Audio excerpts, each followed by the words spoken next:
नमस्कार. तर आज मी तुम्हाला खाटू श्याम बाबाचं दर्शन घडवणार आहे. हा माझा पहिला लॉग आहे जो मी बनवत आहे. तर चला आज आपण जाऊया खाटू श्याम बाबा दर्शनासाठी निघालेलो आहे. आम्ही राहतो बजाजनगर येथे. बजाजनगरवरून आम्ही निघालो होतो. रस्त्याने मला काही शूट करता आलं नाही, पण आम्ही ज्या रोडने जाणार होतो तिथे रस्त्याचं बांधकाम सुरू होतं, त्यामुळं मग आम्हाला एका आडवळणी रस्त्याने जाणं लागलं. जो रस्ता होता पायवाटी, जिथून म्हणजे शेतानी नसते का बांध वगैरे, ते असे गाडी बैला येणाऱ्या रस्ते आम्हाला तिथून जाणं लागलं. त्यामुळं आमची खूप परेशानी झाली आणि ते रस्त्याचं बांधकाम मी ते शूट नाही केलं, कारण माझं बाळ झोपेलं होतं, त्यामुळं मला ते करता नाही आलं.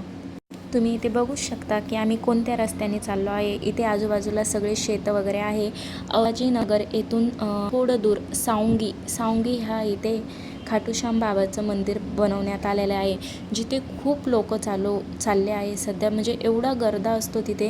म्हटलं चला आपण सुद्धा जाऊन आज दर्शन घेऊया. आज आम्ही तिथे पोहोचलो. तुम्ही बघू शकता इथे किती सारे स्टॉल लागेला आहे आणि चौकून आजूबाजूला इथे डोंगर आहे आणि त्या डोंगराच्या मध्यभागी इथे खाटू श्याम बाबाचं मंदिर बांधलेलं आहे. अजून इथे बांधकाम सुरूच आहे.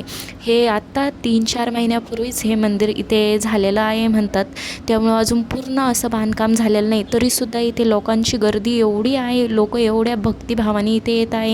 खरंच वातावरण तो खूप छान वाटत होतं, कारण की बाजूने डोंगर वगैरे होता आणि ऐन मध्यभागी मंदिर असल्यामुळे म्हणजे एक नजारा आपण जो म्हणू शकतो का, तो खरंच बघण्यासारखा होता. गेलो रांगेत. म्हटलं चला आता आलो तर पहिलं दर्शन घेऊया. इथे आम्ही चपला वगैरे काढल्या. इथून अशा लाईनमध्ये आम्हाला जर बघू शकता इथे किती गर्दी आहे. म्हणजे तरुण मुलं मुली, म्हातारे बायका वगैरे, म्हणजे जवळपास सर्व एजमधले लोक इथे येऊन दर्शन घेत आहे. मी सुद्धा इथे छान प्रकारे असे दर्शन घेतलेलं आहे. तुम्ही बघू शकता किती छान इथं मूर्ती, आपल्याला खाटू श्याम बाबाची मूर्ती इथे दिसत आहे.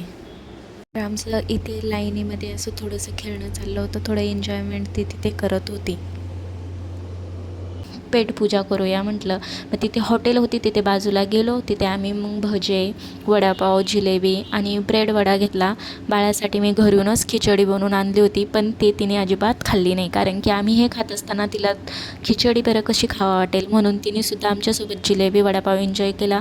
तिथेच थोडा वेळ बसलो. येता येता मग तिथेच रस्त्यात तलाव आहे, आम्ही तिथे थोडा वेळ थांबलो. आम्ही तिकडे पाण्याकडनं जाता अलीकडेच थोडीशी मोकळी जागा होती, तिथे थांबलो. तिथे ओवी आणि तिच्या पप्पाचा असा काहीसा एन्जॉय सुरू होता. तिथे थोडा टाईम स्पेंड केला आणि नंतर परतीच्या मार्गे लागलो. मग येताना ते रोडवर जे दगडं वगैरे टाकलं होते का, ते सगळं क्लीन केलेले होते. म्हणजे ते पूर्ण काम झालेलं होतं, त्यामुळं आम्ही येताना त्या रोडने आलो.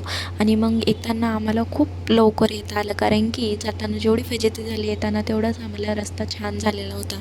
आणि तुम्ही बघू शकता इथं सूर्य किती छान प्रकारे दिसत आहे. येताना असं मस्त सूर्याचा व्ह्यू आम्ही एन्जॉय करत आलो. तुम्हाला हा व्लॉग कसा वाटला मला नक्की कमेंटमध्ये सांगा आणि चॅनलला सबस्क्राईब करायला विसरू नका. धन्यवाद मित्रांनो. जय खाटू श्याम बाबा.